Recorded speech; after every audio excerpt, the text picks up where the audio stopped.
These eyes have seen a lot of loves, but they're never going to see another one like I had with the 2011 Canadian Grand Prix. Welcome to Shift+F1, a podcast about speedy race cars. That, by the way, is a lyric by the Canadian band Guess Who evidently are F1 fans. Oh, very good. My brain was cycling. Judging by those lyrics. My brain was cycling through my Rolodex of Canadian musical artists, attempting. I was like, Celine Dion, no. Alanis Morissette, no. I couldn't. Danny, think of we like else. very different music, it seems. If you just read it, if you read a line like that just out and it doesn't have like the Guess Who riff going with it, it sounds like a Gordon Lightfoot song, to be quite honest. So there was a band called Guess Who, Also and Canadian. a band called The Who. That's right. Stupid. We'll take this offline, Danny. If you are new to this podcast, a very warm welcome to you. If you're new to Formula One itself, we recommend listening to our preseason primer episode, which assumes no prior F1 knowledge and explains how the sport works and who everybody is. By the way, who everybody is on this podcast, Danny O'Dwyer. Hi. That first one talking. Irish Rob accent. Zachney, the second one talking. Say something, Rob. the Gordon Lightfoot fan. Yeah. There we go. I was just so taken up with, 70s music that I forgot to introduce you. This year's primer episode, if you'd like to go back and listen to it, is episode 216. Also, this show is supported entirely by our audience over at patreon.com/shiftf1, where every month we release bonus podcasts and videos exclusively for our patrons that cover racing documentaries and films, F1 video games, experiments with other racing series, and a lot of weird things. So if you'd like to support the show and get access to all that fun stuff, head over to patreon.com/shiftf1 or click the link in the show notes. Speaking of weird things, what do we have going on this month, Danny? Yeah, something special for the Media Pass patrons, the video tier folks who get something every once in a while. Their patience is being rewarded as myself and Drew, this past weekend, went to Sonoma Raceway for the NASCAR event that was on. And I brought my camera and filmed a bunch of it. We're going to talk about it after the news in a bit more detail, but I'm basically putting together a sort of what it's like attending a NASCAR event with Drew Scanlon. For anyone else who wants to attend a NASCAR race with Drew. I'm curious. Is it going to be like a highlight reel, like a B-roll package, or is there going to be VO? Like, what are you thinking? Yeah, I started out like doing a lot of to-camera stuff, and then quickly realized that doing that at a NASCAR event was going to create quite a lot of audio issues the longer the video went on. So I sort of resigned myself to filming B-roll, and I'm basically putting together a scripted video. So I'm writing my thoughts, and I will cut it together. So it'll be like a little sort of feature with a Like a travelogue. Yeah, like a little travel. Yeah, ever done one of those, Drew? I'm unfamiliar. So looking forward to getting that up in the next couple of weeks over on the Patreon for Media Pass patrons. Special thanks to Steve Boylan, a.k.a. Your friend Steve on the Shift+F1 Discord, for getting us the hookup, taking us around. Yeah. It was so cool. What a Thank you host. so much, Steve. What a host. What a great host. Yeah, I got pretty close to a bunch of drivers, saw a lot of great cars, VIP access. We were on, we'll talk about it after the news. But yeah, super nice guy. He's also part of Big Promble Motorsports that used to be a title sponsor as well. So very cool. Right. Speaking of title sponsors, Cyphus Training, thanks to all of our amazing title sponsors, including Cyphus Training, Turf SCS, Alex Medina, Kick a Hat of the Art, at Team Blackjack, Michael Maves, Gordy's Army, at Talking Autos, Olivia Evans, IronStation.dev, TelemetryDeck.com, FTC, Drew Stewart, Bailey Foot, Abdullah Al-Thani, a meme, a documentarian, and a journalist on the same podcast. It's more of a statement. Abraham Getchell, CHmod, Plus X Bunny Crimes. Not sure what's going on there. Some sort of collaboration. Snigs, Alex Goucher, Max Voltar, Circuit Demon, Troy Stammer, Humberto Roca, William Romph, Irvine Clinical Research, Lachlan the Madden Man, madder than ever, and Jason Kelly. Gentlemen, have we talked about what we're going to do this month on the Patreon exclusive podcast? We've not yet. We have not. We have to. If anyone has any suggestions, let us know on the Patreon. We have plenty. We should probably do another poll. That's true. We should. Yes, that's a good shout. Let's do another poll. We can add them. And if you ever have any suggestions, feel free to DM me on DM the Shift+F1 account over on Patreon, or you can tweet us at Shift+F1 on Twitter. Indeed. Should we take it to the news? Let's do fellas? it. Yeah. Danny, you want to hit me with this first one? I do. So I don't know. I guess Speaking of Daniels. Yeah, speaking of Daniels and funny people, and I guess also riding off the back of the conversation we had last week, the news post last week that was all about the new commentary that was coming to Sky in Germany and in England that was going to be, and also other territories, that was going to be children, based on children. Now they're not done with doing alternative commentary tracks for F1. This one, I can't believe. It's like I had to pinch myself. I was like, this sounds like something my subconscious would make up. According to Jalopnik, ESPN are going to run with a Daniel Ricciardo and Will Arnett duo commentating on the F1. It's being called this weekend for the Canadian Grand Prix. This weekend, and they are also doing it for Austin and for Vegas. So it's not forever, but if enough people watch, maybe it will be. We'll have to find out. It's called The Grandstand with Daniel Ricciardo and Will Arnett. Apparently the vibe they're going for is something similar to the Manning cast, which if you aren't familiar with NFL football over here, there is a sort of a simulcast of I don't know what is it always on is it Sunday morning game? It's always Monday night. It's always Monday night. Okay, so I guess it's simulcast of Monday Night Football where Peyton and what's his name? Eli Manning. Cooper has yet to make Cooper Manning. Although Cooper Manning is getting a lot of money from Caesars Sportsbook, I feel like. He's crushing it, to be quite honest. He's doing the damn job. The runt of the Manning litter.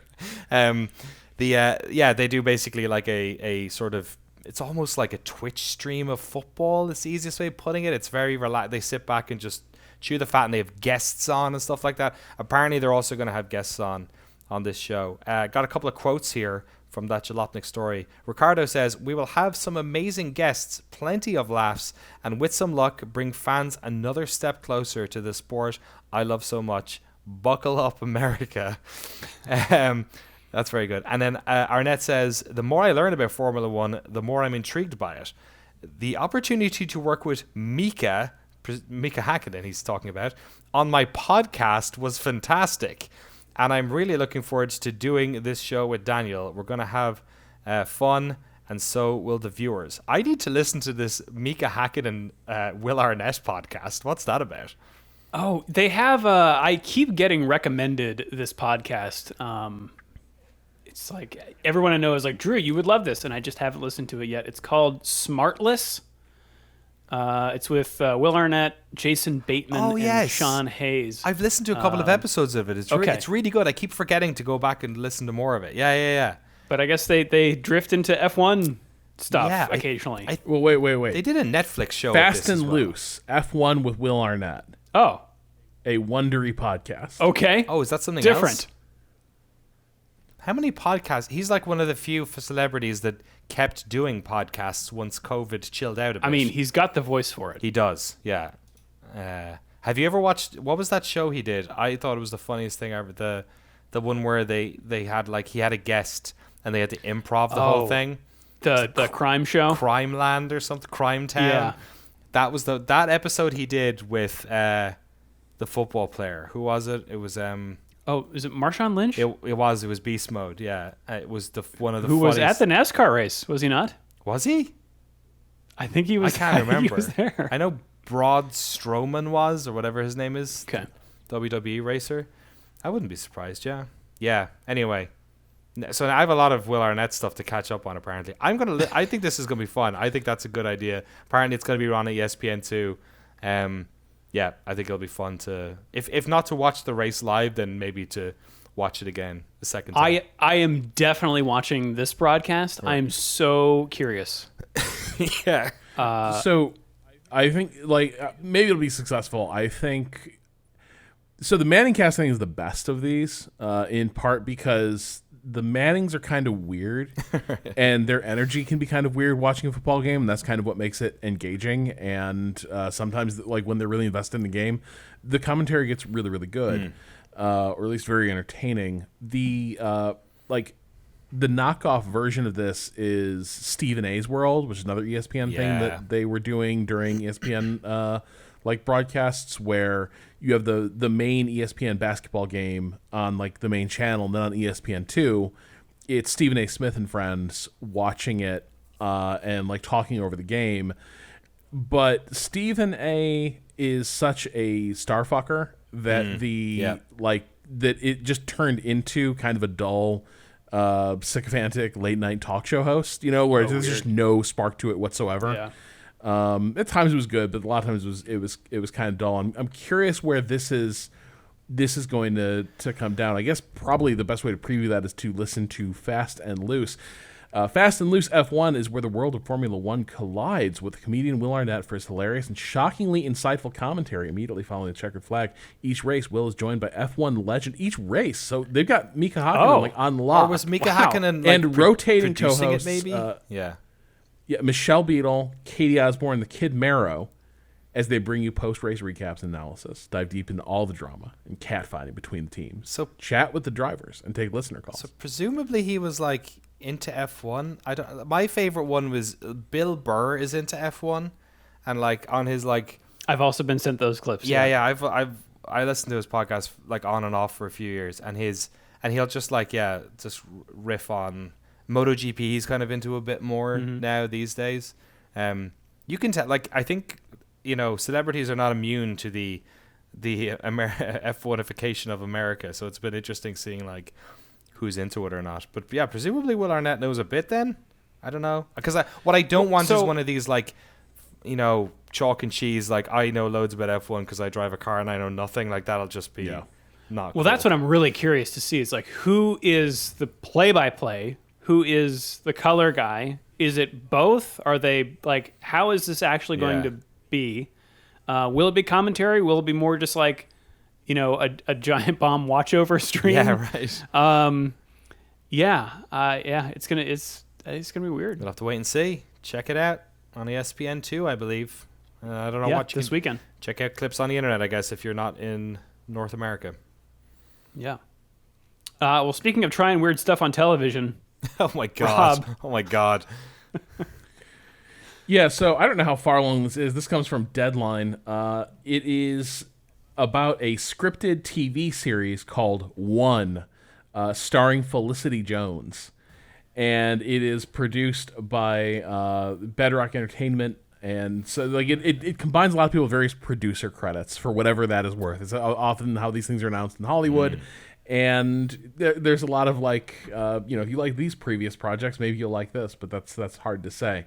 It marks according to Deadline, it marks the first major series for Bedrock Entertainment, which was launched as a joint venture between Band of Brothers producer Toe, True Detective exec producer Dan Sackheim, and ITV Studios America. Formula One is on board as a producer. Okay. But those were shows. The shows they cited, they had a lot of producers. That's the thing. I don't know that I'd That's say the like. thing. This is the team that brought you Band of Brothers and True Detective. It's like Annapurna. You know the way like everyone loves Annapurna movies because they only promote the movies they make that they think are good, and they basically kill marketing on any movie they think isn't any good. So their back catalog is like huge, but no one knows anything about it. I feel like that's the same with like producers, where they'll mention like the one show that killed it and the 30 stinkers that they're also responsible for, and maybe had more of a hand in. Don't make the list. So here's the pitch. According to Deadline, One will focus on the tumultuous ascension of a fictitious family-owned Formula One team as it contends with fierce personalities, ever-changing rivals, and multi-million-dollar stakes. It will blend fiction with the real world of F1, which has 23 races scheduled for the 2023 season. Pending the resolution of the writers' strike, Mark Ferguson and Hawk Ospey will serve as writers and exec producers of the series. So I think I'm very curious what this is going to be like, because I can see a few different directions for it, right? I could see it as yet another, like, there's this whole wave of, like, Empire. I think to a degree Yellowstone is part of this. Right. What's the one with Susan Sarandon that's about, like, country music dynasty? Oh, yeah. But it's all these modern takes on dynasty.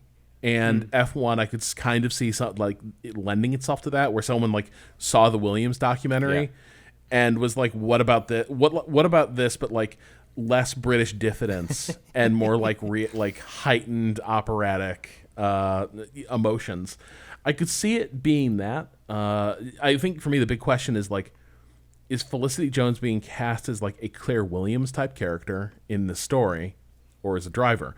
Because the other direction I could see this going is a series I really liked, and I guess nobody else did because it was canceled really fast. But Pitch was a Fox series that was very short lived about the first and only woman pitcher in Major League Baseball, and just like about navigating that. And it turned out to be a really good TV show about baseball. All right. It was a terrific, week by week, the inside the clubhouse and the drama of like running a modern baseball operation. That was really cool. I think, it was too good for this world, and I suspect a lot of the people who might tune into it probably were also the sort of people who would be like, well, a woman couldn't pitch in the major leagues. This just makes no sense. I'm turning this off. This is too fanciful. So I'm actually really curious. Like, what are they imagining here? Is it effectively Dynasty but F1 with Felicity Jones as like the young, scion of the family, or is it more like a lot of the movies we have watched about the coming of age of a hotshot, unlikely talent? Yeah, I wonder too. The first thing I went to was like it sounded to me like Succession, but with the backdrop of Formula One.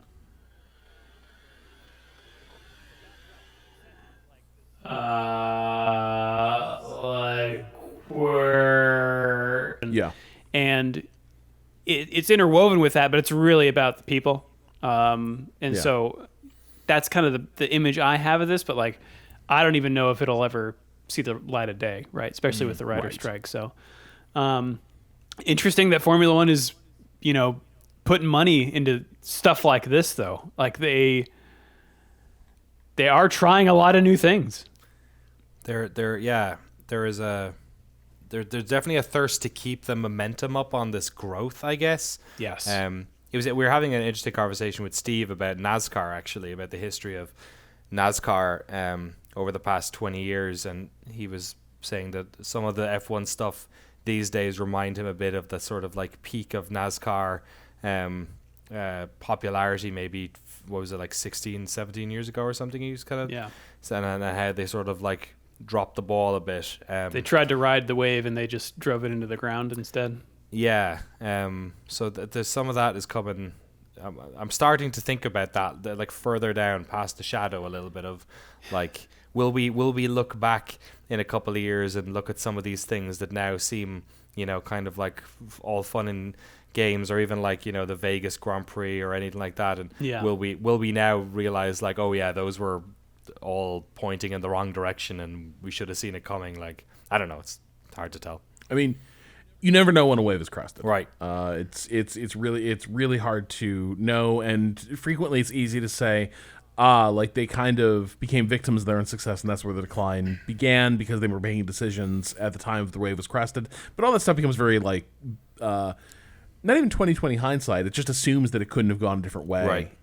And that those decisions, like there was an inevitability to it, or that the decisions themselves, like, maybe caused the decline. I think with F1, I think the thing it has going for it to some extent is my recollection of like the NASCAR craze of like the late 90s, early 2000s is that NASCAR gleefully embraced like the two Americas, approach to being a motorsport, and they picked a side.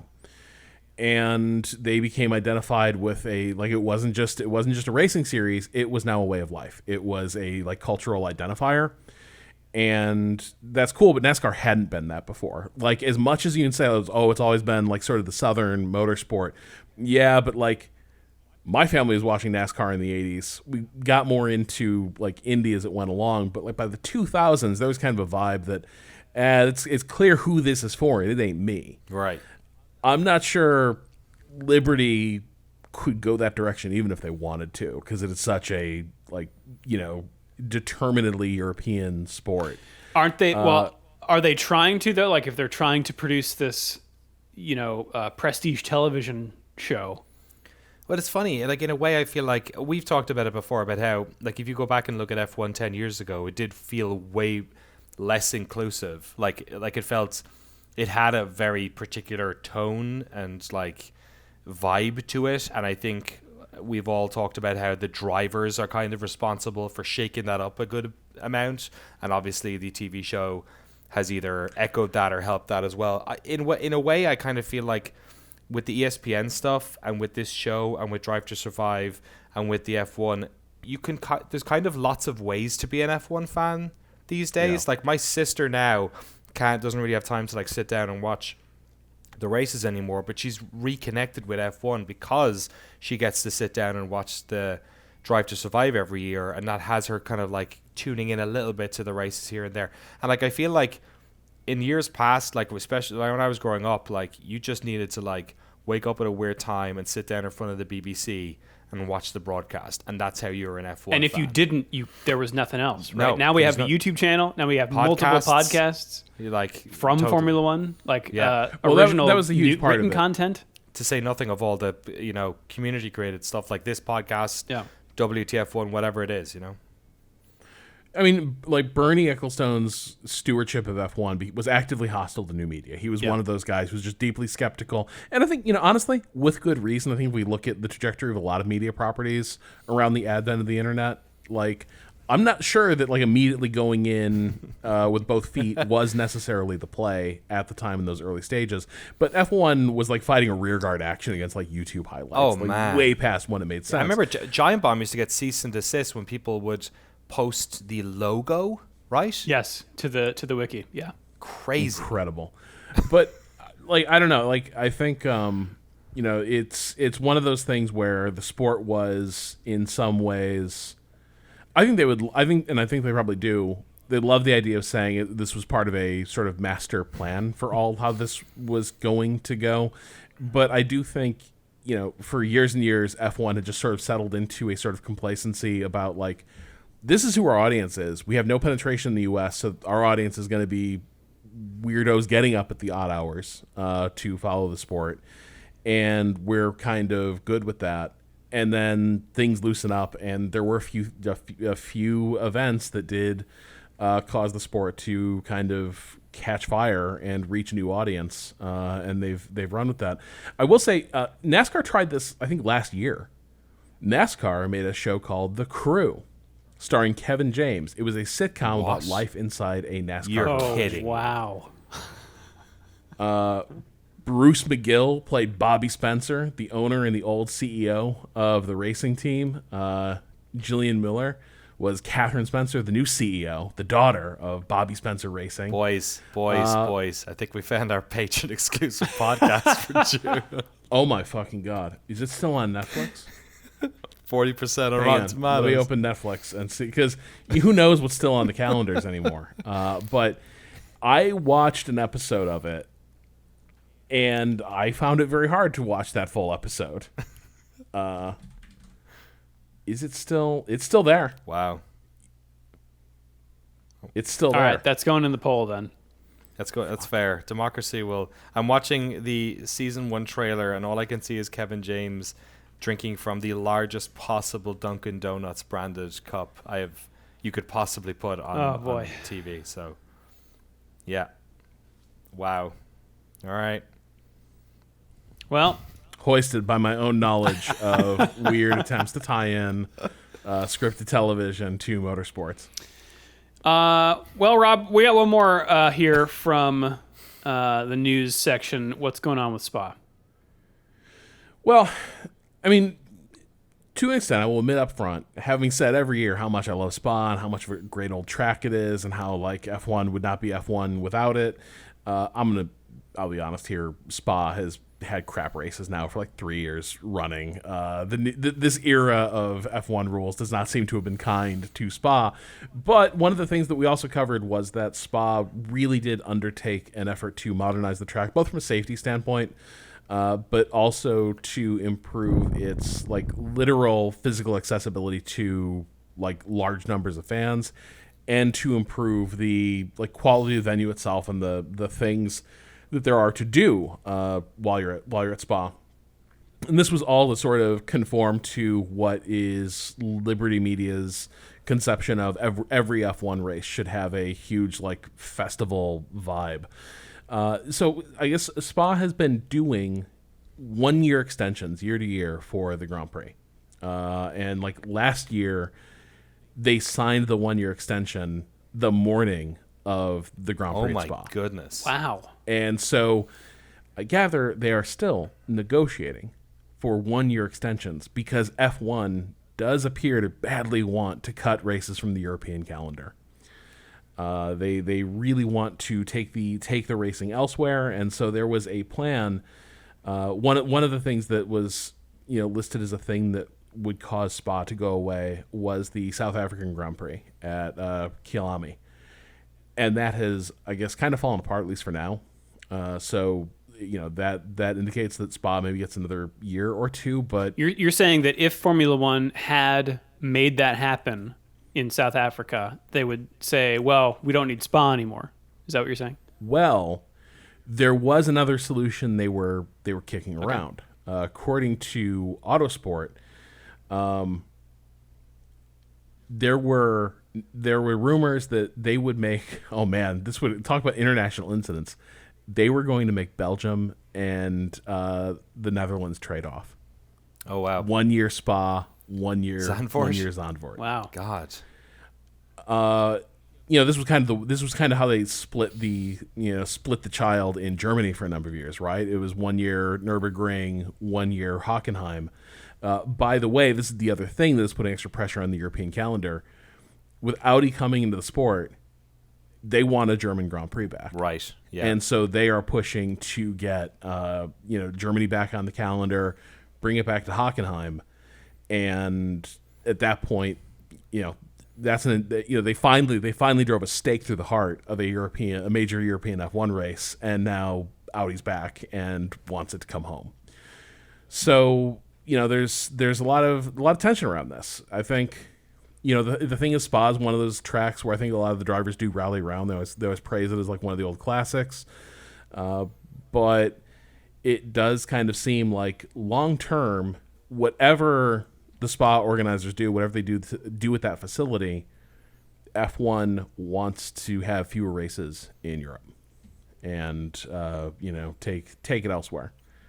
I would like for them to bring back Hockenheimring, but they should extend the drag strip onto the circuit, just to make sure that there's as much slipping as possible as that one terrific German Grand Prix. It's funny you mentioned them trying to turn Spa into a festival. Do you remember the roller coaster they used to have there? I feel like we talked about this a few years ago. It's hard to like Google any information on it, but remember that they had this ride you could do at Spa that would drive along. It was like on the start finish straight. I think it never opened, or like somebody got hurt immediately, so they closed it down. And it basically just like went like really fast in a straight line, like right at the like a human squirrel cam. Is that what I'm unfamiliar with that, but the squirrel cam is the one they have over the pit lane where it just zips along. Like spider cam is the one that can move laterally and forward. Squirrel cam can just move like linearly. Okay, yeah, so like that, it would just go, but you'd be facing forward, but it would just go pew, just to give you G forces or whatever. Like a rocket sled. Yeah, like a rocket, yeah, that kind of thing. Yeah, so they had something like that, but I think someone got hurt immediately and they shut it down, or so. It was like back in like I feel it was like 97 or something like that. I do have a vague recollection of like the first season of our podcast, you telling me about that. Yeah. And also the Ferrari World one next to Abu Dhabi. I think, yes, that's still there. And there's a great video of, I believe it's Alonso and Massa. I forget which one, but I think it might be Alonso's wallet flies out of his pocket. You could watch the video of it. It's the two of them on the Ferrari World roller coaster, which is right beside Yas Marina. And if you watch Alonso's pocket as they jet off on the roller coaster, you could see his wallet slowly get pulled out, and then just explode, like awesome. Like that bird that hit Fabio in the face. This was It was like and he didn't even notice. So he he didn't, and he came off the ride and was shaking hands. So presumably later in the day he noticed it, but it's on YouTube forever. Someone's running up charges on what was left of his credit card. Right. No way anything like that could happen in Spa right now, because the only tickets left, they're completely sold out, except for the Experience in the Sky lunch served atop a 150-foot crane as guests enjoy unparalleled views of the Ardennes circuit. That's right. That's the one where they got like kind of the hibachi restaurant that goes up in the sky, like with a crane. Yeah, that sounds awful. Yeah. It does. It does. Like, I can't imagine like your food going instantaneously cold in the stiff breezes up there. Can I get a refill? Danny, what if you paid $1,000 for it? Oh well, then Does that sweeten the deal? How do they refill my champagne? Oh, they bring it all up there with you. Just in one drone. go. They also buckle you in. Yeah. You can't be. I think you're having dinner in like gamer chairs. Do they give you a bucket to pee in or something, or like just pee off the edge? Yes, just go, man. Yeah, it's big forests, I guess. Nature pee. Well, that's a weird segue, so I'm not going to even try. Danny, we went to NASCAR. Is this where we want to talk about it?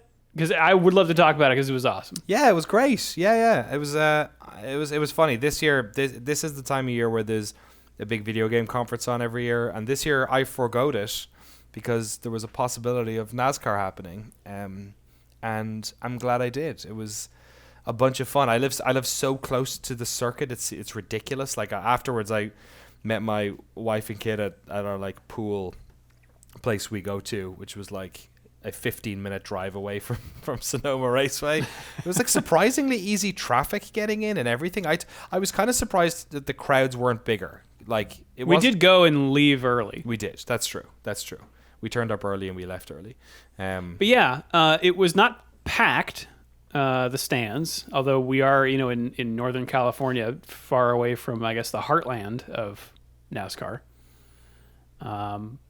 But yeah, people, it's like when we went to Austin, Danny, like it's just kind of, I don't know, there's just a feeling that you get when you're there. Everyone is just excited to be there and to support their weird sport. That like only they are the ones. It felt very much like we were among friends. Like it maybe different flavors, but we're all just kind of the same kind of nerd. I was surprised. There was definitely like much more than F1. The access you got to drive, and I mean we had VIP stuff, so like we got a little bit further. Yes, but thanks to Steve. Yeah, thanks again, man. But even aside from that, like when we turned up, just in the general food area, immediately I turned and I was like, that's Bubba Wallace, and he like got up and did an interview in front of everyone. The Cup was right there. They were bringing out drivers all the time to do these like fan interviews. They were just kind of wandering around. Obviously we got to go into behind the pit lane and see them working on the cars and see whose F1 team was it again? Mr. Worldwide. Pitbull. He was Pitbull. Yeah. Had his. We saw Richard Petty's team, and he was there with his hat, with his amazing hat. We were 5 feet from Richard Petty. Who else was there? One of the only NASCAR people that I could name. Right, yes. So that was exciting. There was a surprising amount of people wearing Buc-ee's merchandise. The gas station is it only in Texas? I don't know. I've only ever been to the one in Texas. Yeah, it was, but I just thought, it was like the access was amazing. Like you really feel like you were in it. And then, I guess for people in Northern California in particular, I was like, there was no line for food. The bathrooms were clean and not crazy. I never felt, it was never like that crazy busy that I was expecting. Because in Austin, I mean, like it was impossible. You were like queuing up forever to get anything. Yeah. And the seats, of course, much more reasonably priced than Formula One. And also just a slab on a piece of concrete. Well, that is true.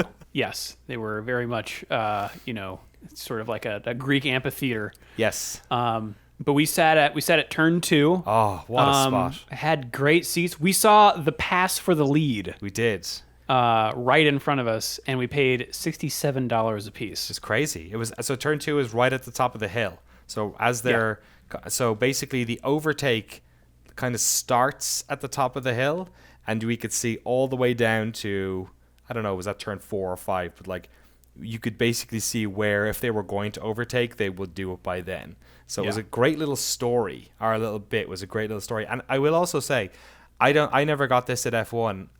Maybe because the cars are louder in F1 or something, but they had a big screen directly across the track, and the speakers piped straight to us, and it was like you were watching television.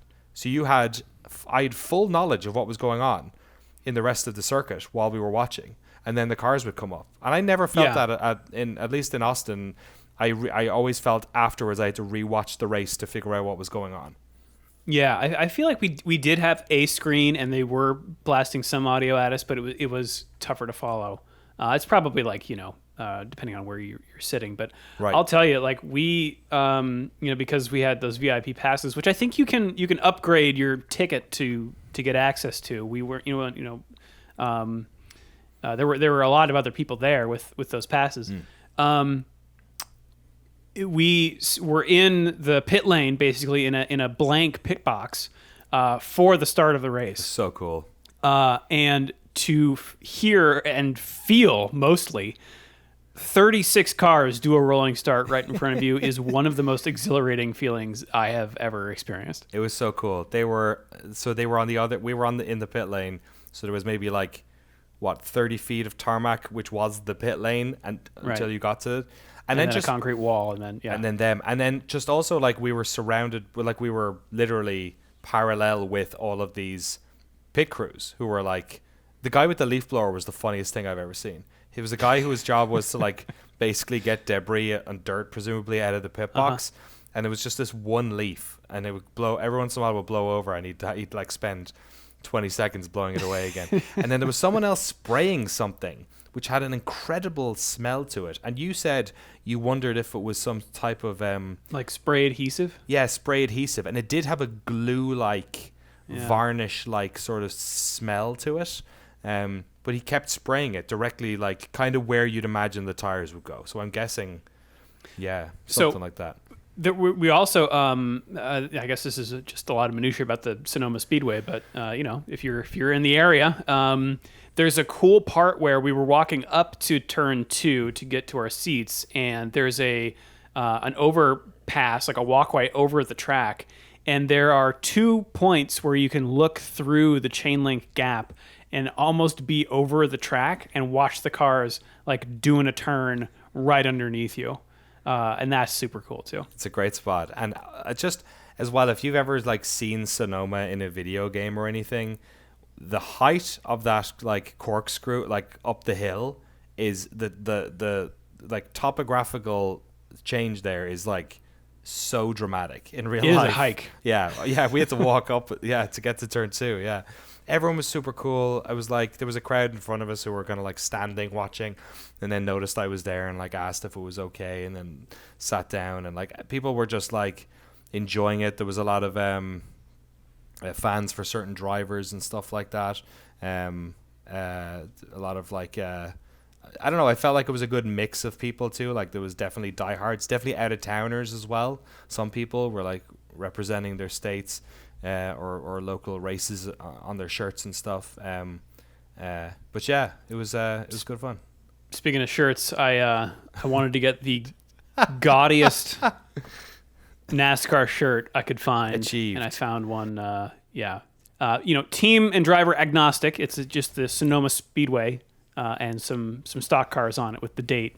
But it is just full on front and back. A graphic tee, like the stock cars are drawn or at least yeah airbrush probably. Looks terrific. Yeah.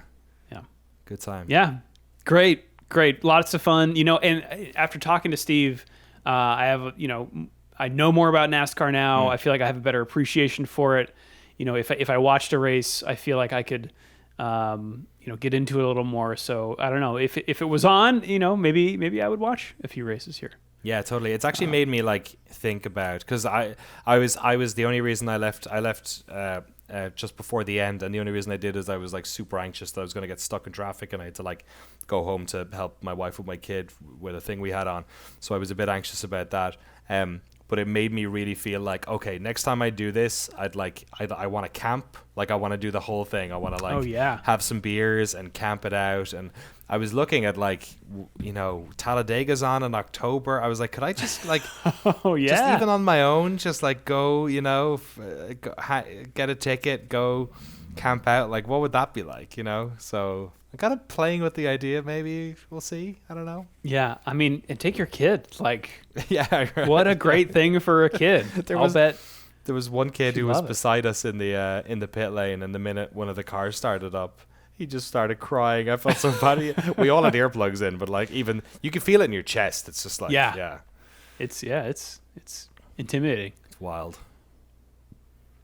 Cool. Well, thanks again, Steve. Great to meet you. Thanks for the hookup. And let's now turn our attention from California to Canada. Canada, yes, we're back at Circuit Gilles Villeneuve. This is a kind of a favorite top to bottom. I feel like the drivers really like this, and this this circuit has given us great races over its sort of various eras of F1. It's kind of an old hat as well. So the, I guess, original, reason why this track exists is they built this fake island called Notre Dame Island on the St. Lawrence River, originally for the 1967 World's Fair. They ended up using it in the 1966 Olympics as well in Montreal, and then they were trying to figure out what to do with it. And there was a couple of Canadian drivers in F1. There was a Canadian F1 before this, but it sort of bounced around a lot, other Canadian cities. And they basically came up with the idea, kind of like Albert Park in Australia, although I believe that was later, to convert some of the roads that were on this into a temporary racetrack, which can be opened during race weekend and then shut down, and it'll still be a nice park for everyone else the rest of the year. And so they did that pretty quickly after the Olympics in 1978. The first race was won by Gilles Villeneuve, so perhaps appropriate that the track was subsequently named after him. It's a 70-lap race, 4.36 kilometers. That's 2.7 miles. Interesting, sort of a bit different to some of the tracks we've had recently, especially Barcelona. This is way more stop-starty. It's got heavy brake zones, low downforce, not much in terms of hills. It's basically flat as a pancake. This is a man-made island after all. And I guess in terms of areas that are worth checking out, this one is various DRS straights. It has 3 of them. All 3 of them provide some aspect of overtaking. There is one on the start-finish straight right at the start. There is one on a back straight, one of 2 back straights at the end of Sector 2, which is not super long. It'll be interesting to see if that is a place where only Red Bull are able to get the DRS overtake to work and no one else is. We'll have to see. And then on the back straight at the end of Sector 3 is a incredibly long DRS zone, which in years past has been pretty much a done deal overtaking spot. Or maybe that's overdoing it. It's not like China, but it's definitely one of the longer straights, and they've moved the DRS line here a couple of times. In years past, though, we have had a little bit of a back and forth, because that then goes on to the start-finish straight. You have these 2 straights that are separated by a chicane, and on the outside of a chicane is a wall. That wall is called a Wall of Champions, because many F1 champions over the years, along with people who were not F1 champions, have busted up their wheels, just cooking it a little bit too hot from one straight into the other, taking a little bit of curb, or maybe just running a little bit too wide of the apex of the exit of that chicane, and brushing up against that wall, sometimes hitting it pretty hard. But like I said, because there is the other straight, start-finish straight is right there, in years past at least, we have had interesting battles where drivers have overtaken on the first one, fought back on the second one. Also lots of times where people have skipped that chicane, which has led to some interesting moments. And it's just one of these tracks where I feel like every turn has something on it, I remember. I think this circuit has generated. I think the difference between this and like say China or Spain is that those straights, those passing opportunities, kind of resolve themselves in like you either did it or you didn't turns basically, and those turns kind of set. Those corners tend to also basically cut off the duel from there, right? Like in Spain, you've got a high speed, you got like a right-left, and then a long high-speed right-hander, where just the construction of the modern cars, like the aerodynamic interference, like the racing is not going to continue through that stage.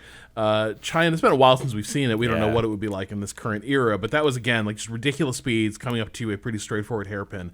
I feel like in Canada, we see a lot of action persist into Sector 1. Doesn't necessarily mean it's really that feasible to get stuff done in Sector 1, but you do see people trying it a lot. And if you can at least keep it close through Sector 1, you have opportunities later in the lap to again strike again. So I think, I think it's one of those things where it wasn't designed to do this because it fit such different. It was such a different era when this was designed. It fit different constraints, but just the way it is shaken out in the DRS era and with these types of cars, like Canada feels like it has maintained a fair bit of good racing, in ways that even similarly constructed circuits have struggled. Yeah, I agree. I think one of the things that maybe allows for this is that there are two parts on this track that have some corners in the middle, but separated by straights that have a risk-reward element to them. Yep. The final two turns on the track was what I was referring to, which was kind of like the big long DRS straight and then the start-finish straight. If you're leading, you mightn't want to go too hard into that, but if you're trying to overtake, you can be risky there, and that's why the Wall of Champions is called the Wall of Champions. You can try and make up a second and then get them on turn one. And then similarly on the other side, in the first DRS straight, I guess you'd call it, that has a sort of a left-right-hander that, again, we see a lot of people overshoot it because they're trying to cook it hard, because they're trying to catch up with somebody so they can outbrake them into turn 10. So turn 1 and turn 10 are sort of, they're kind of mirrored that way, where there's an opportunity for someone to be a little bit more risky, right? Well, it helps that 10 has a tremendous amount of runoff. Yeah. And so even though it is a very tight, like in terms of like the radius of the turn, the correct line is fairly tight. You can attack it a few different ways. You can basically try to get it done going into 10 and then hope you can get away. Or you can do the thing where you can compromise your entry into 10 but be on it super fast and going hard down the straight. So, yeah, it's a track that has set up a lot of good duels.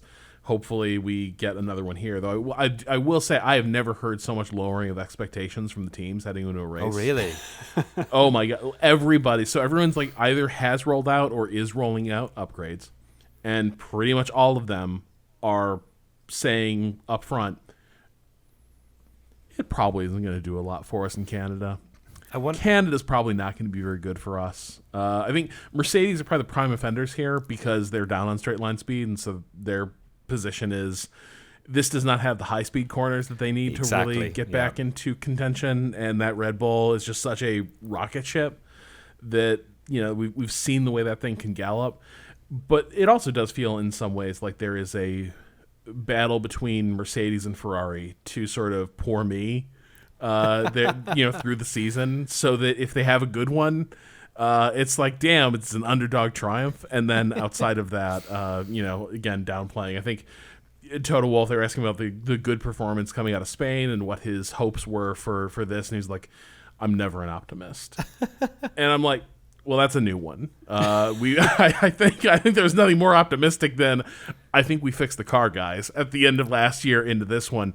But now he is fully in, like, I'm just a flinty-eyed realist about this car.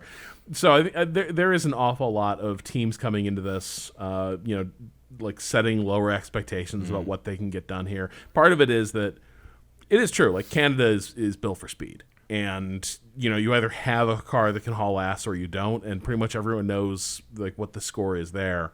But there is a lot of, I think, tactical positioning of setting expectations. I guess the only thing I'd call out here specifically is Nico Hülkenberg appears to be losing his mind at the like qualifying pace being up here and then race pace being in the gutter. Right. He was like, we got to do something about it. We have to fix this.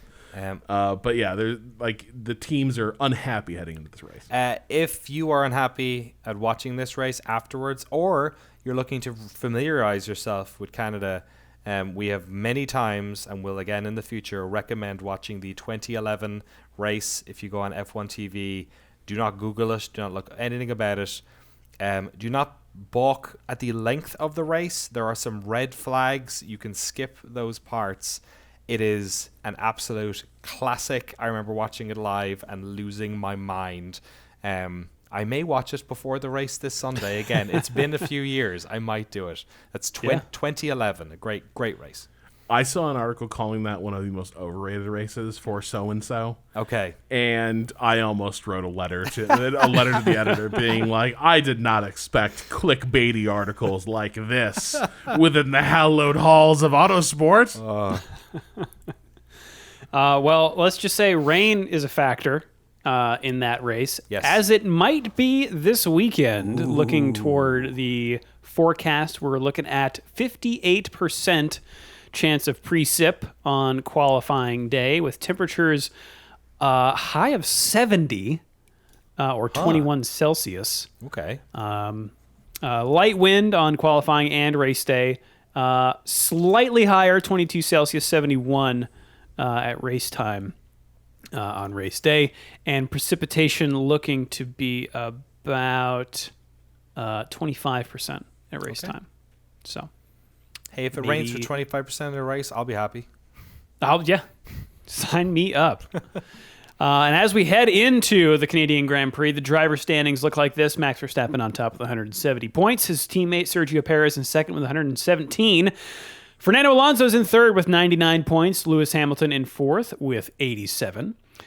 His teammate George Russell in fifth with 65 points. And then the first Ferrari of Carlos Sainz in sixth with 58 points. Charles Leclerc, his teammate, with 42. Lance Stroll, the other Aston Martin, down in 8th place with 35 points. Esteban Ocon of the Alpines has 25. Pierre Gasly, his teammate, in 10th with 15. Then we've got Lando Norris with 12. Nico Hülkenberg with 6. Oscar Piastri with 5. Bottas and Zhou both with 4 points. In 16th place, Yuki Tsunoda, tied with Magnussen at 2 points. Alex Albon has 1, and then Nick DeVries and Logan Sargent have 0. In the constructor standings, Red Bull Racing is on top with 287 points. Mercedes has 152, and Aston Martin in third with 134. Ferrari in fourth place has 4, then Alpine in fifth with 40. Ferrari's in fourth with 100 points. Right. And Alpine's in fifth with 40. McLaren's in sixth with 17. Gene Haas and team tied with Alfa Romeo in seventh place with 8 points. Then we've got Alfa Tauri with 2 and Williams with 1. If you'd like to join the standings yourself, you can join our fantasy league using the link in the show notes. And you can also send us an email at shiftf1podcast@gmail.com or f1.cool/emails. Rob, what do we have this week, email-wise? Joe from PA wrote in, hey, Drew, Danny, and Rob, big fan of the podcast. I just wanted to tell you about a museum that I visited a couple of weeks ago that I believe you guys might be interested in visiting. The Simeon Foundation Automotive Museum in Philadelphia, PA, which has over 70 historically significant cars throughout the history of racing on display. These cars aren't just for show, as the museum runs demo day on select Saturdays throughout the year, in which vehicles from their collection are run around the 3-acre back lot behind the museum building, such as the 24 Euro du Simeon, which will run on the weekend of June 10th and 11th and will feature 24-plus hours of demonstrations of cars from their collection, including many cars from the collection that raced and won at Le Mans throughout history, among other things. Thanks, Joe from PA. That does sound like a cool museum. There's There's a lot of great automobiles. Like growing up in Indiana, the Auburn Core Duesenberg Museum was one that I was very fond of.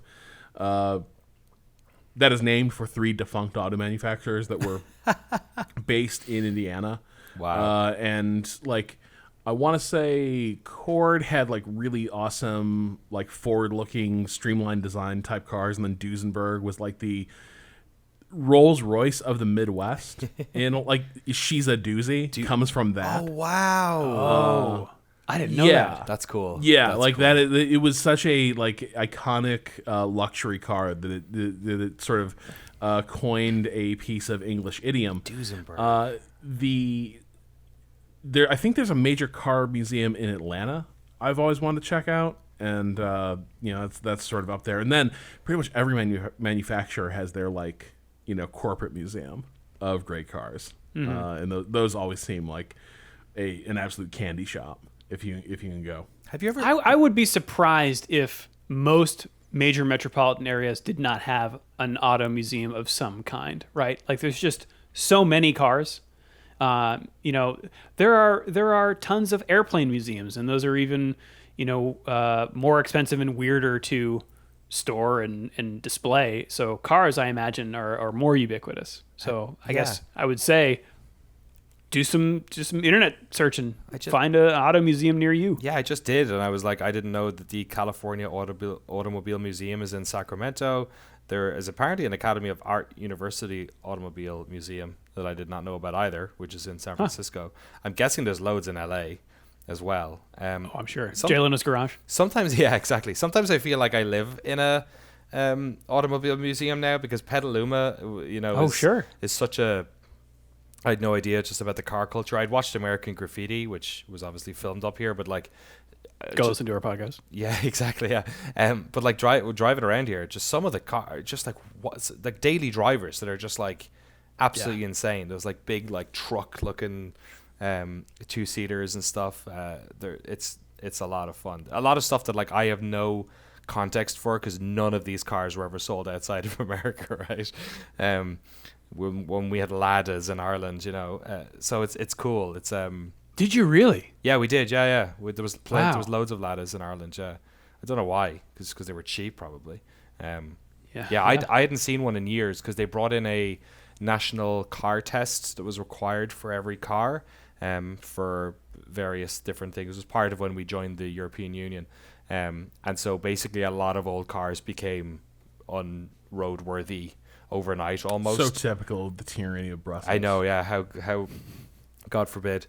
Our good lungs as a result probably. But like I remember my mom's car was she didn't have a Lada. What did she have? She had like a really old Peugeot, but it was just like a rust bucket, just like the whole thing was falling apart. But I remember seeing Ladas all the time, and then I went to Moscow in 2000 and maybe 11 or 12, and it was like traveling back in time. I was like, oh my god, it was like Ladas everywhere. I was like, how are they still running? Like I hadn't seen one in 13 years maybe. It was so strange. It is funny how a lot of spare parts. Yeah, I bet. Yeah. It's funny how like that is such a signifier of what country you're in, is the types of cars. Even in Europe, like you go to Italy or France and just see lots of tiny little Cuba Peugeots and stuff. Cuba, yeah, totally, yeah. Should I take this next one? Absolutely. Flint from Massachusetts says, "Hi, crew. I just got into F1 in the 2023 season. Your preseason primer was indispensable." Thank you very much, Flint. A couple of questions, one technical and one relational. First, what's with the sparks? I was slightly terrified to see the occasional burst of sparks, just kind of out of nowhere with nothing visibly causing them. The commentators didn't seem worried, but if I was driving and saw sparks, I would stop driving immediately. Second, is there animosity between drivers and their own pit crews? Having heard you all talk about Ocon's disastrous run of penalties in Bahrain, I'm curious to know whether something like a mechanic touching the car too early gets snarky comments from the driver or some such. I imagine there are more driver errors generally, but I also can't imagine being in such an exclusive club as F1 drivers and not having an ego of some kind. Thanks for your fun and wonderfully informative pod, Flint from Massachusetts. I'll take the first one first. Sparks. So there's a skid plate on the bottom of F1 cars. It's made out of is it magnesium? It's something that actually does spark. And I think they mandate what it must be made out of so that it does spark. Yes. Because they, I think, made it out of something inert like aluminum or something for a year, and then everyone complained. Like, we want to see the car spark. So that's why the sparks happen when the cars bottom out. But why the cars bottom out, I don't hear talked about nearly as frequently. And because I like you wondered for a while, like, well, doesn't that slow them down? Like they're like, by virtue of there being sparks, they are dragging along the ground. That's got to result in something. But the answer that I've been able to deduce is that they bottom out on the ground because they're running so close to the ground. And the advantage that they get from running so close to the ground outweighs any drag that they incur by momentary bottoming out. Right. Sorry, go on, Rob. So I had always thought it was a metal skid plate. And then the other week I saw something refer to it as like, it's crazy that these things just drive on what amounts to a block of wood. And I was like, that doesn't seem right. But per Wikipedia, the block is usually made of a material called jabrock. Jabrock is made of beech wood and built in a composite process. Veneers are layered and a high-strength resin is used in each layer. So, as my Grand Designs friends are very familiar with, Glue-Lam has become like the material of the present and the future in a lot of like high-strength situations. And there's a lot of things that are like technically wood-derived, but if you do pressurize them and then like treat them with enough resins, you're kind of stretching the definition of wood. Right. But that is what that plank is made out of. That's crazy. Is this like treated wood But product. wood and resin wouldn't spark. It must have a veneer of some type of like magnesium or something over it, right? Like there is a skid block, and I remember like last year we talked about this because it couldn't have worn down. Right, because that's how they make sure you're in conformity. Yeah. Oh yeah. I guess we need more confirmation on this. By the way, Rob, how's your glazing coming? Are you acting as your own project manager on your home build? You'll be in by Christmas. I'll be in by Christmas. Yeah. Second question here: if drivers get snippy at their pit crews, they certainly do over the radio, which I always chalk up to adrenaline and like. They're juggling a lot of things, and so the fastest way to say something is not usually the nicest. But I also, at least you hear outwardly, that like we win and lose as a team, and sometimes it's the driver that messes up, sometimes it's someone on the pit crew, sometimes it's a strategy call, and like that's just racing, right? And I think these guys have been around racing long enough to know that like stuff like that just happens. It's frustrating, but like. It is a team sport. Yeah, I wonder if like, because they talk to their engineers, right? And they talk to the heads, like the individual folks who are working on the guns or whatever part of the car, or just like working on the car when they're trying to fix up the car after it's gotten damaged or something. I bet that they're not like, I bet some of the drivers interact with those folks more than others. You know what I mean? Like I bet probably Max maybe does a bit, or Vettel probably did. I doubt Alonso does much, you know what I mean? But I imagine there's an element of like you want them to be on your side, like you don't want to have a strenuous relationship there. So I'd say it's like any work relationship. I bet there's like people that they trust a little bit less, and maybe they talk to their superiors about it, but they, and then they generally try and keep everyone happy. But like you gotta be pissed about the dude who touched the car. Like, yeah, I'm sure. They spoke. Was it Ocon? I forget who it was. Yeah. I'm sure something was said, if it even needed to have been said. You know what I mean? Right. Should I take this next one from Nick? Just to close the loop. Oh, sorry. I guess they put titanium strips in the Jabrock In block. it. Oh my God. Wood evolved. Love Jabrock. Jabrock. Great genre of music. Hi guys. Writing to you from North Carolina. Enjoy the podcast a ton. and look forward to listening every week after a race to catch up on what I might have missed over the race weekend. Well, I hope you enjoyed this one too, Nick. It's not after a race, it's before a race, but hopefully it's also fun. Nick continues, I wanted to hear y'all's opinion of F1 getting rid of tire blankets in 2024. I think it'd be dangerous for these cars to not have preheated tires, especially since there always seem to be a team struggling to get their tires up to temperature, even with using the tire blankets. Also looking at the several large crashes at the 6 hours of Spa in WAC, which has already got rid of tire blankets. It seems to me that it's a way to add some artificial difficulty, but also adding unneeded danger to the sport. I'd love to understand more of the motives behind why they are being banned and if F1 will actually get rid of them next year. Again, love the podcast and enjoy listening every week. Keep up the awesome work. Thanks, Nick. I'll open the floor in a second to you, Rob, because I know you watched Le Mans. I didn't, and I know that there were some environmental factors as to why there was hardly any racing in the first couple of hours of the 24 hours of Le Mans. I would posit that the one thing F1 is most sensitive to when it comes to changing things with regard to the race is safety. I think it's the stuff that they're less likely to mess with stuff if they based on getting feedback from both the Drivers Association and just it's the thing that lights up like viewers and listeners. Sort of the red flags go up, and we are still not that far removed from the death of Jules Bianchi and other drivers in motorsport as well. I think if they were sending cars out, if they thought that they were going to send cars out and they would be dangerous to drive, I don't think that would necessarily be something they want to do. My assumption, and this is based on just being a viewer, is that similar to how the cars are behaving at the moment when they go out and that they are struggling for a lap to get up to temperature, and it's creating, or at least hopefully they were hoping that it might create a bit more undercut, overcut drama. And it's kind of not really, just with the races we've had and how dominant Red Bull is as well. I'm wondering if that's what they're doing, is that they're hoping that by limiting the amount of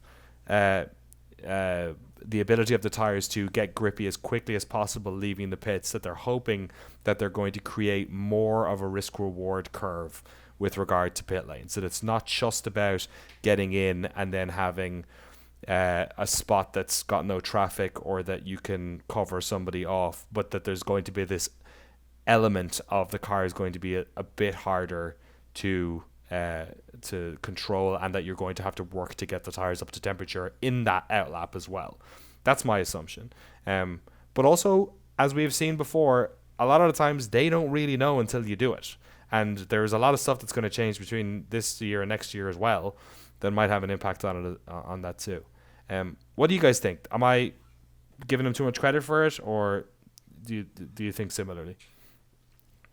Well, my understanding is that they are Pirelli is using different tires for this, and so they've done some testing to make sure that their new tire formula can withstand not having tire blankets. And I think the call has yet to be made on whether they are going through with this 2024 ban.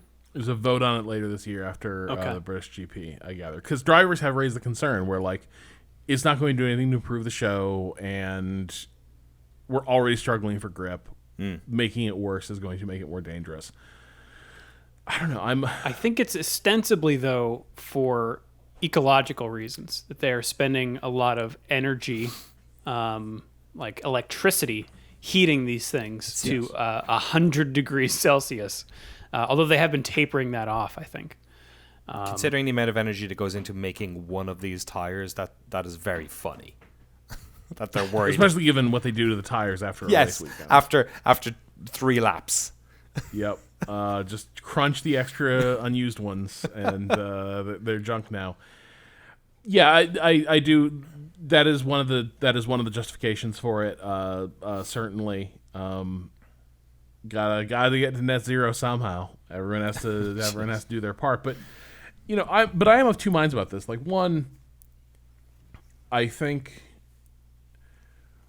there's a little bit of, is it necessarily that dangerous, or is it that drivers aren't used to driving car? Like, every driver pre like 1980 whatever had to like learn to bring tires up to temperature and like handle the entire life cycle of the tire with this. And so it may be a bit of a lost art, but there was a time when drivers managed to do this. Now you could say that the cars also could tolerate much broader performance band and work within that than today's cars. But I do feel like part of it is just you have a lot of drivers who've never hit the track with anything but tires that were pretty much ready to rock. And they struggle mightily to adapt to what happens when a tire is just at room temp, as it were. I will say, like, having seen it play out in endurance racing, it does kind of seem like if it's not generating crashes, it's generating a lot of guys tiptoeing around the course in ways that is also not terribly exciting to watch. Right. It's a lot of people mostly driving very defensively, trying to get the car to a place where they can begin pushing, but it takes a long time to do it. So I don't know. I'm of two minds. I think the drivers are definitely calling it a safety issue.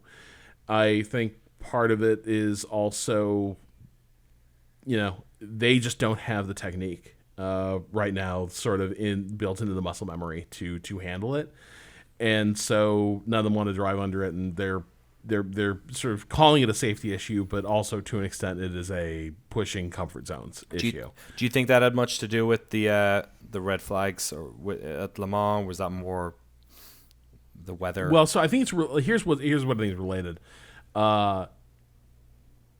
It is becoming ridiculous, the amount of work that is being done after incidents before racing can resume, to the point where, like, I swear to God, it feels like Eduardo Freitas must have been out there at Le Mans, hand building crash barriers after incidents, because it was just like every time there's an incident, it was like 45 minutes to get racing resumed. And I do think there is a bit of, like, safety is a priority, as it should be, but there are points where you're watching a race where it's like, if this is what it takes to make a race safe, I'm not sure we still have a race.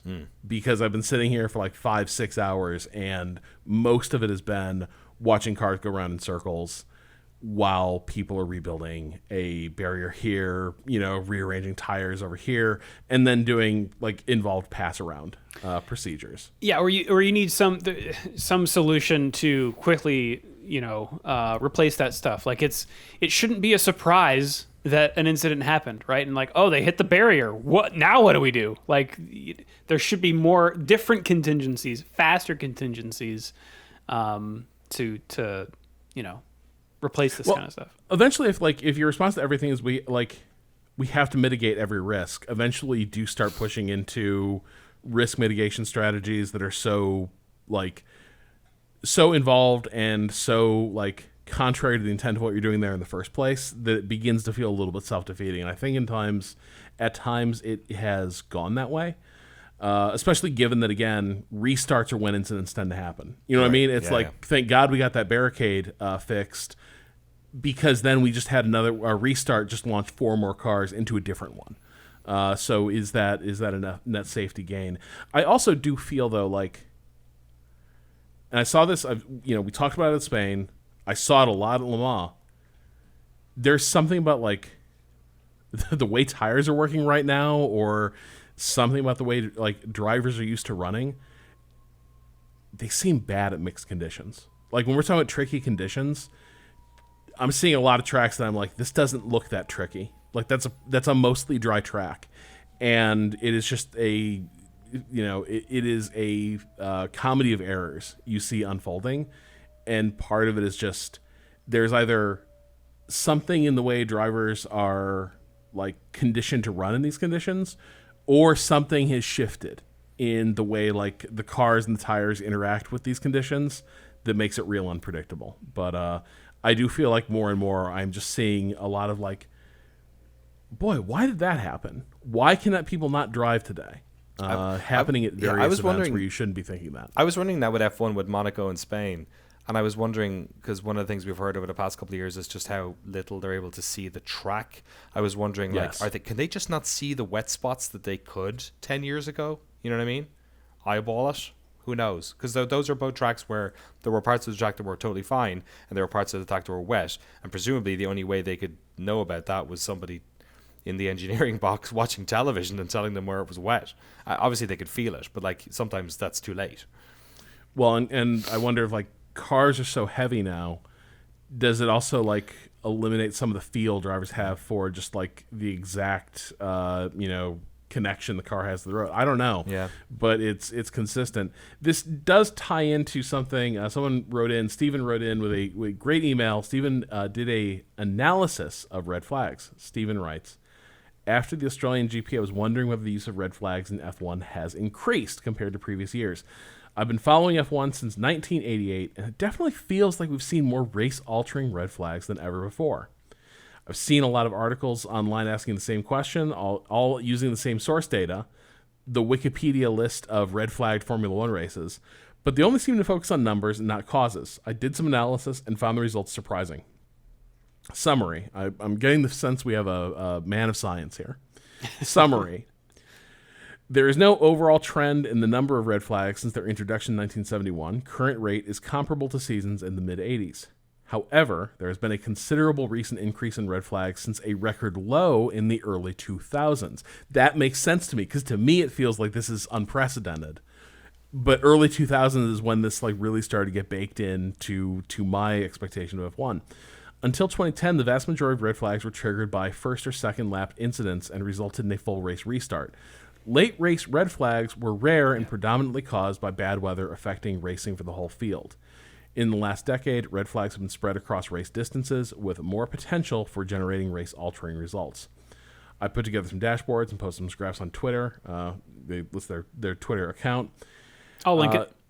Their commentary on this, I was surprised to see that the current number of red flags is actually similar to what we saw in the late 80s. Even accounting for the longer race calendar, the rate of red flags, number of red flags divided by the number of races in a season, shows a similar pattern. Since the first red flag in 1971, we can see two peaks, one around 1990 and another in 2021. In between, there's a period in the late 90s, early 2000s, where whole seasons passed without a red flag. Whoa. There is a possible correlation here with the introduction of the safety car in 1993. This makes intuitive sense. The safety car allows even major incidents to be cleared under yellow flag conditions without suspending the race. So, if the overall rate of red flags is not increasing, what else has changed? Well, if we look at the laps on which the red flag was brought out, we see a very different picture. Up until the 2000s, the vast majority of red flags arose from first or second lap incidents that resulted in a full race restart. In the last 2 decades, red flags have appeared more often throughout the race distance. This definitely helps give the impression that red flags are disruptive and are affecting the race result more than before. As for the causes, before 2000, mid-late race red flags were almost always caused because of bad weather. And then his opinions here at the end. It's clear that red flags are being used more often to manage incidents throughout the race, most of which were probably handled previously under the safety car. Additionally, in 2018, F1 reinstated the use of standing starts following red flags. Previously, races were always resumed using rolling starts behind the safety car. These combine to give a real feeling that red flags are having a very disruptive effect on races, often offering results in the process. I believe a red flag mid-race is meant to be a pause to the racing rather than a reset. On this basis, I would not use standing starts following a red flag and revert to rolling starts to resume races safely and efficiently. Great work on the podcast, Stephen Francis. Nice email. Great Wow. email, Stephen. I'm wondering, just him talking about that, there's one moment that stands out to me as a moment in which we started to see more red flags when maybe they do safety cars, and that was Jules Bianchi's crash in 2015 in Japan, which was under double waved yellow conditions, I believe that corner was, right? Yeah. Because there was a machine on the track. There was that famous line from Martin Brundle years earlier, 15 years earlier, saying one of these days somebody's going to hit one of those trucks. I do wonder if that maybe could be one of the reasons. He doesn't get into, perhaps what was some of the reasons they happen in the modern era. But I wonder. Yeah. Like they're just so primed to throw red flags because of those sorts of reasons. But it is interesting. You know, Steven cites the safety car coming out in '93. Now we have the virtual safety car, and yet still more red flags. Yeah, and when we did have the moment in also Suzuka, that rain race last year, right, where the crane, there was the crash, and then were they under safety car when that crane was driving down? Yes. Crane was back. Oh The my track, God. right? So yeah. I think that's another, that seemed so crazy to us. I mean, it seemed so crazy because Yes. it was crazy, but also there was lots of people saying, why didn't we red flag this, and why was the truck on at that time? So I do wonder if we're all a bit more predisposed to accepting a red flag to happen when something like that happens, whenever there's anyone on the track doing anything. You know what I mean? I don't know. But at the same time, like to Steven's point, if we are saying, well, you get like, there's a lot of incidents now you need to red flag the race so that things can be like, so the track can be made safe and fit for racing. The standing start is a crash generator, and it doesn't even. Yeah. But here's the thing: it also doesn't need to be a standing start, as we see in IndyCar all the time too, with like a rolling restart. Yeah. Like again, just bunching up the field causes, especially later in the race, when comparatively now, though picking up The positions is risk-reward. real valuable. Yeah. And so it's this weird thing of like simultaneously the experience of watching a lot of these races is, on the one hand, you're like, we are being hyper cautious in how we are deploying flags and like bringing racing to a halt. And then also in the process, it feels like we are generating like 2 or 3 times as many accidents That's a really good point. we had before. Yeah. And so those things are often at odds. But and I think you brought up Le Mans a couple times. I struggled to get through the first, I struggled to get through that race because I would say the first 6-8 hours, it felt like they would manage to get 15 minutes of racing, and then you get 45 minutes of That's wild. yellow full course caution, and then a really involved pass around process to sort of reorder the field. Yeah. And No, just do the 5 cars at the front. That always works. Don't worry about everyone else. But the two things combined to make it like every single incident, including ones that didn't seem major, it was just like, well, we're just going to watch guys now do laps around Le Mans at safety car speeds for the next 45 minutes. Endurance racing. Yeah, but it was like Endurance watching. Yeah. And then, but you wouldn't get much racing because you get the restart, and then no time at all. You got drivers who are, once again, jockeying for position. God knows what their tire temps are at. And also, are they still sharp? Yeah, like, are they still, did they kind of check out a little bit under all the yellow flag conditions? I don't know. But it was like, we are simultaneously not seeing racing, and also in the name of safety, it also feels like we are helping set up more crashes. Ooh, quick question. Yeah. Was a certain Irish German in the field? Oh, he was. He was. Oh no. Okay, don't say anything else. I don't want next season to be spoiled. Yeah, you'll find out. Okay. I will just say, Le Mans. I was very confident. I had a feeling for how Le Mans was going to turn out, so I just sort of blurted out some thoughts during the Forza trailer at Game Fest, where like they talked about GM's history in racing, and they showed the '33 Corvette, and I was like, well, those guys got their asses kicked at Le Mans. That didn't work out well for them. And then people were like, Rob, they won. And I was like, they were about to retire that car when I started watching the race. It was like one of those things where, 12 some hours into the race, like the Corvette was nowhere. Their start had been so bad. And then they came battling back. Likewise, Cadillac sort of battled back from kind of being lost in the hypercar class. So it was an enjoyable race by the end, but my God, it was tough sledding. Well, while we're spoiling it, congratulations to Formula One's own Antonio Giovinazzi and Ferrari coming back to win Le Mans after, what, 60 years or something? And they dominated quali too. It was a dominant display this weekend. I think one of the Ferraris had bad luck, but they had a really terrific weekend. They also did you guys follow the saga of the Garage 56 car? No. Only in post-race articles. Yeah, You want to reset what that is? So it's the new type NASCAR. It's a cool Camaro, at least in terms of like the skin on it. It looks like a sweet Camaro. And Does it have a tape deck so you can put in your White Snake album? It looks like a modern Camaro, unfortunately. So yeah, tape deckless. But Garage 56 is where like the federation that runs Le Mans allows like cars that are of special interest to international motorsport. And so this new model NASCAR was sort of qualified for Le Mans under that rule. Okay. Where they're not in any class, but they're allowed to run there. And you know what? That's the best ambassador America's had in years.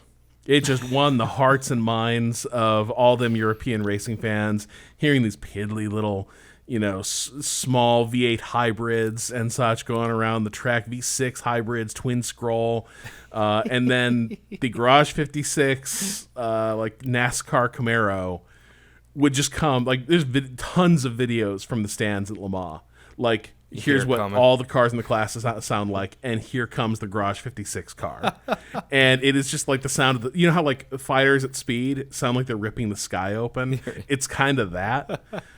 So like people loved this car, even if it was not particularly competitive. But it was it finished. Cool event. Yeah. It finished, and it wasn't last. No. In fact, it was kind of midfield, and even Jensen Button was like, you know what? I'm not sure who drove. He drove it with Mike Rockenfeller and Jimmy Johnson. Was like, you know what? I became a believer. It was heavy to drive at first, hard to wrap your mind around, but very, very fun. So That's even rad. A very British man was convinced. Well, thank you all for those emails. You can send them in again at shiftf1podcast@gmail.com or f1.cool/emails. You can also hit us up on the socials, including on YouTube, using the link in the show notes. That's us around the internet. Should we take it around the world of racing? It's race around the world. Yeah. MotoGP is at the Sachsenring this weekend. We've also got supercars down at the Hidden Valley Racetrack. Oh shit! How are we supposed to find Cover it that? in ranch. That's. I know. Oh, you went the ranch way. I went mystical. Like you have to like walk backwards through a forest to find it. That's right. Let's see. We got IndyCar. They're at Road America for the Sansio Grand Prix at Road America. What? Sansio. What's Sansio? Sansio. They doesn't sound very American. Do vehicle protection. Sansio. We have a comprehensive lineup of vehicle protection plans. Okay. You need to protect your Nothing vehicle. more American than protecting your property. The FIA World Rallycross Championship is in Norway for the World Rallycross of Norway. They are at Hell Motorsport. Oh my god. Lankebanen. Amazing. On the address for the circuit is Unnamed Road, Hell, Norway. Yeah. It's probably up north. That's where all the really interesting Norwegians are. Super Formula is back at Sportsland Sugo, a motorsports facility in the town of Murata, Shibata District, Miyagi Prefecture. Miyagi, yeah, that's a good one. Mm-hmm. And Formula One, maybe you've heard of it. Things kick off Friday at Free Practice 1 time, 1:30 p.m. on ESPN2, followed by Free Practice 2 at 5 p.m. on ESPN2. These are Eastern times, by the way. Saturday, Free Practice 3 at 12:30 p.m. Very watchable times, these, for North American audiences and South American audiences. Also on ESPN2, everything is on ESPN2. Qualifying, 4 p.m. on ESPN2. And the race, everyone, Sunday, 2 p.m. on ESPN2. That, by the way, is the Ricardo and Arnett stream. Okay. While the regular stream will be on ABC. That's amazing. ESPN are just going all in. Their main They're broadcast. counter-programming themselves. Yeah, to see how they it works are. out for them. Weird. But that's what's going on this weekend. What happened on this day, Danny? On this day in June 14th, wonderful actually happenstance. The two tracks we talked about quite a lot today feature so prominently. The story of the Belgian Grand Prix at Spa on this day in 1964 is one of fuel or lack thereof. As the race was just about to reach its climax, Dan Gurney's Brabham ran out of fuel just as he was about to pass Bruce McLaren.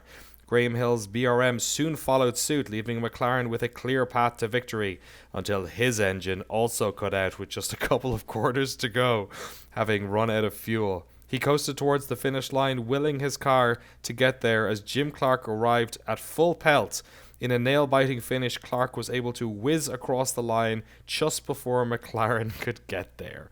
Oh, Brutal. Ridiculous. There was no sample though. Presumably, I guess they didn't have that rule back then. Did they not have meters though back in those days? Like Not that's wild. a lot of people running out of gas. Yeah, all messing it up at the same moment. I wonder what happened. Was there a bit of weather or something that threw them off?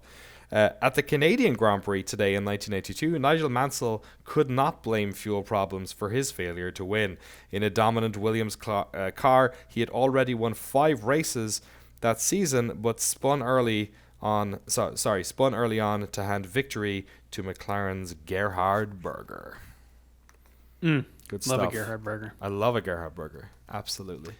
Farm raised Gerhard. Medium rare Grass-fed. Gerhard. Yes. All right. Well, Grass-fed. final thoughts as we go to Canada, Rob. I want someone to christen the Wall of Champions.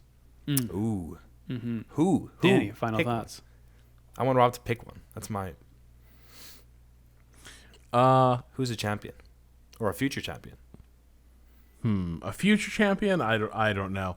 I do feel like it would be very funny if it were Nick DeVries. Oh, yeah, that's good. I like that. Ugh. My final thought is that right now I have this mental image of Gerhard Berger eating grass in a field.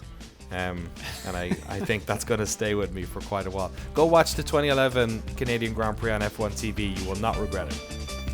Yes, indeed. Well, if you would like to support the show and get access to all our bonus episodes and the official Shift F1 Discord, you can do so over at patreon.com/ShiftF1.